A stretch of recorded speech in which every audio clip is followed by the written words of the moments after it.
Take a listen at the Israeli Prime Minister Benjamin Netanyahu threatened to assassinate the new Supreme Leader of Iran Ayatollah Mojtaba Khamenei the moment he will show his face to the public or once his whereabouts will be located, just like how his predecessor and father Ayatollah Ali Khamenei was assassinated in the strikes of February 28, 2026. It's a threat that Netanyahu delivered in the evening of March 12, 2026.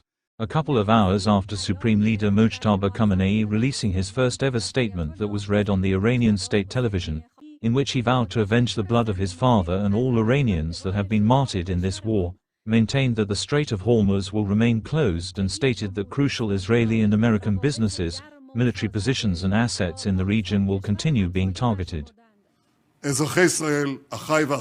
Citizens of Israel, my brothers and sisters, we are in historic days that will be recorded in the annals of Israel. In Operation Roaring Lion, our roar is growing stronger.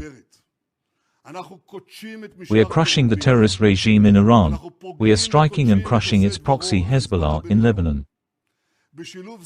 Through an unprecedented partnership between Israel and the US, we have achieved enormous accomplishments that are changing the balance of power in the Middle East and beyond. These achievements are establishing Israel's status as a power that is stronger than ever. This dramatic shift in our power relative to the power of our enemies is the key to ensuring our existence. Threats come and go, but when we become a regional power, and in certain fields a global power, we have the strength to push dangers away from us and secure our future.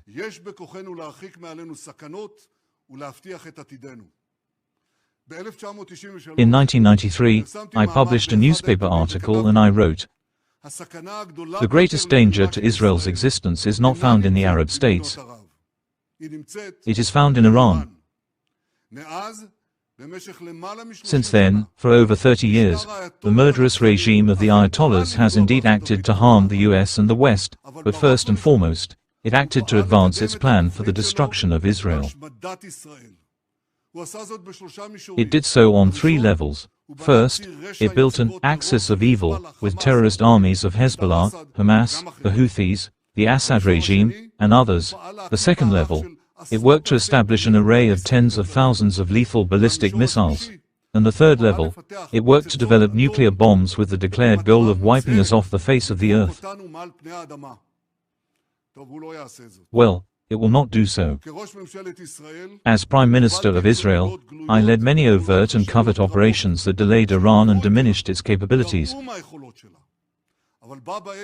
But at the same time, we built our own military, technological and diplomatic capabilities, in order to strike Iran forcefully and push the threats away from us.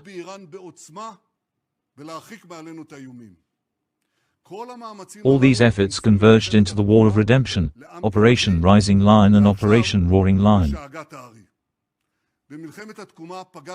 In the War of Redemption, we severely damaged the axis of evil. It is still there, but with greatly reduced capabilities. We are committed to completing the task, bringing security to all citizens of Israel and particularly to the residents of the north, as we are doing, and will continue to do, for the residents of the south. Hezbollah is feeling the weight of our arm, and it will feel it even more intensely. It will pay a very heavy price for its aggression. In Operation Rising Lion, we also broke ground for the first time for a comprehensive strike, both on Iran's vast missile stockpile and on the production plants for additional missiles.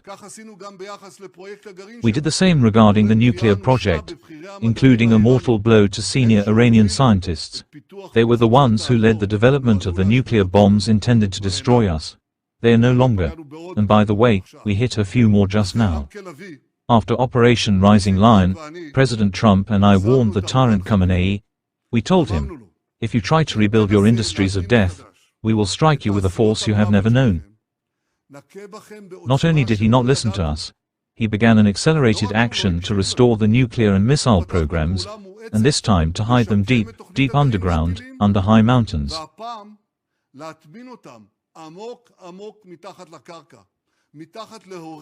If we had not acted immediately, within a few months Iran's death industry would have been immune to any strike.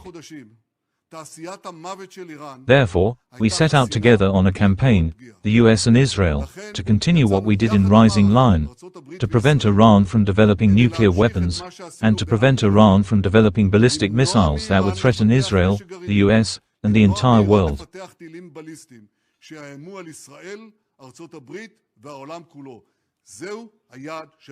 This is our goal. Within a short time, we eliminated the enemy Khamenei and many senior officials in the terrorist regime. We eliminated the old tyrant, and the new tyrant, Mojtaba, the puppet of the Revolutionary Guards, cannot show his face in public. We are crushing the nuclear infrastructure, the missile and launcher array, the headquarters of oppression, the regime's power centers, and many more targets.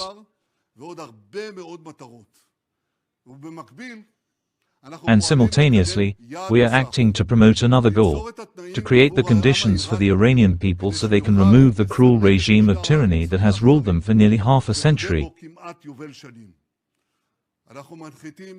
We are landing crushing blows on the Revolutionary Guards and the Barsi both in the streets and at checkpoints, and we are still active. I say to the Iranian people, the moment when you can embark on a new path of freedom, that moment is approaching.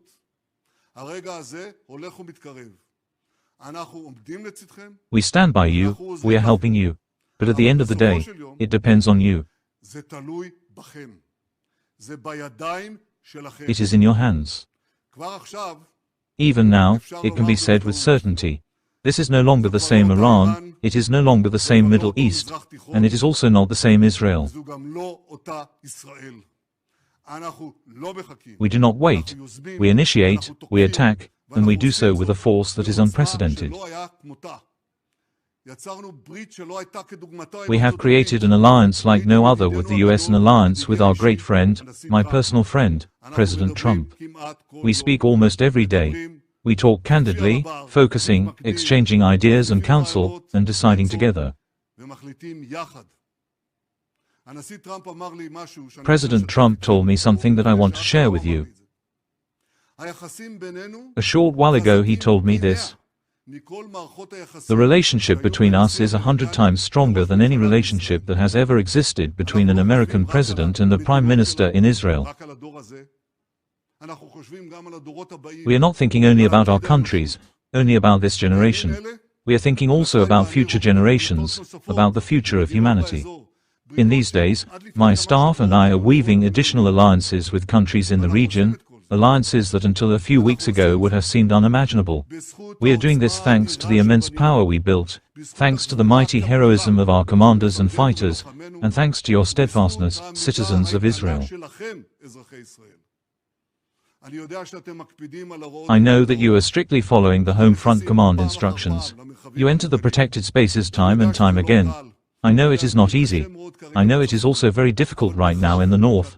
But by adhering to these things, you are both saving lives, and giving the backing and breathing room to me, the Israeli government, the IDF, and the security forces to achieve the goals of the campaign.